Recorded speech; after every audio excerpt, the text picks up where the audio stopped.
Breaking right now at 5 o'clock, a jury has found the contractor who controlled the work site of the deadly Center City building collapse guilty. Hello, everyone. I'm Yuki Washington. Jessica is off tonight. Contractor Griffin Campbell has just been convicted of 6 counts of involuntary manslaughter. Let's head right to Eyewitness News reporter Walt Hunter, who is outside the Criminal Justice Center with those breaking details. Walt?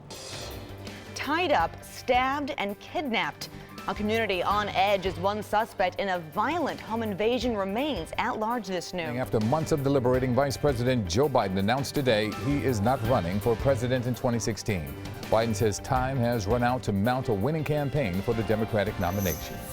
The Vatican says a report that the Pope has a brain tumor is totally unfounded and seriously irresponsible. This comes after an Italian newspaper says Pope Francis saw a brain cancer specialist.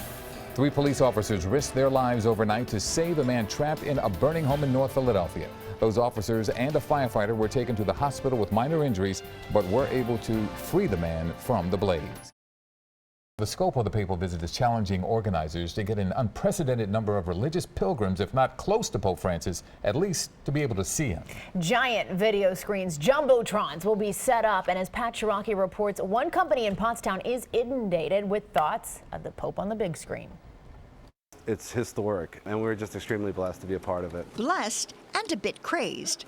Upstage Video in Pottstown is responsible for making sure that one Pope will be seen by an estimated 1.5 million sets of eyes. Not everybody can be within a couple hundred feet of the stage, so the screens play a huge role in this event. General Manager Geza Divinay allowed our cameras to follow him through his warehouse, where the Upstage Jumbotron team is assembling, packing, and preparing to transport nearly 40 LED display screens.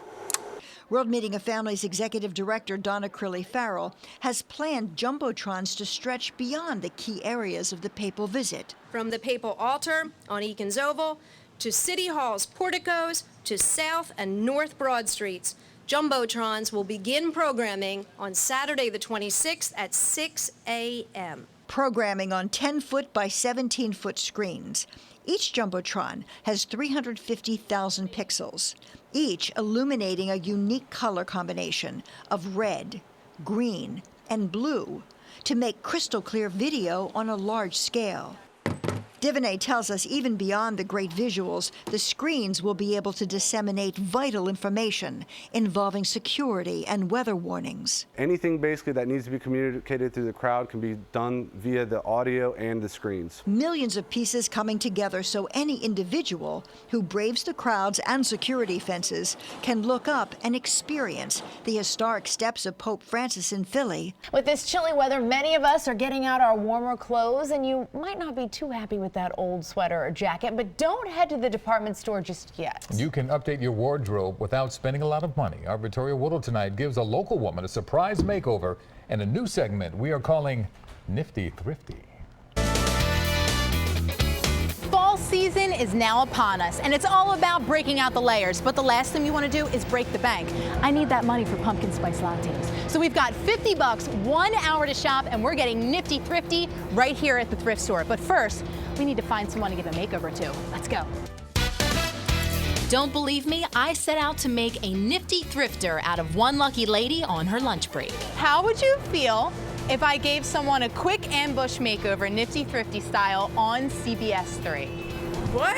Yeah! I'll do it! Kenitra Nichols is a cosmetology student, and we took her to Retrospect Vintage on South Street to get thrifty.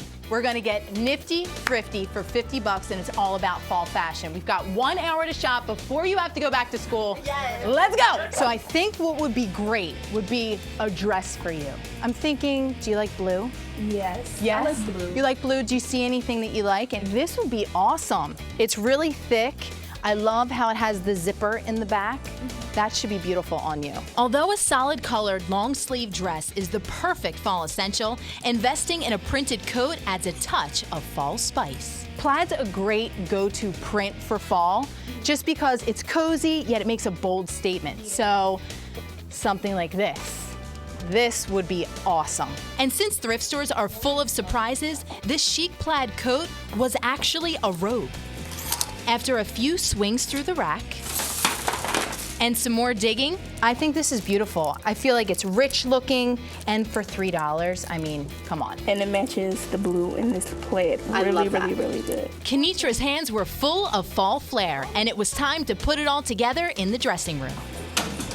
Take a good look at Kenitra before, and now the nifty thrifty reveal. Oh my God! Yes, mama. Yes. That looks so pretty.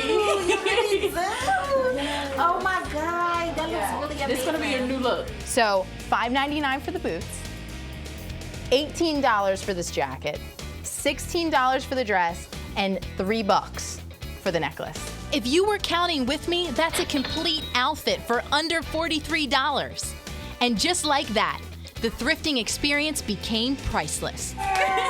With some money left over for lattes. All right, girls, come on, let's get you to school looking fabulous.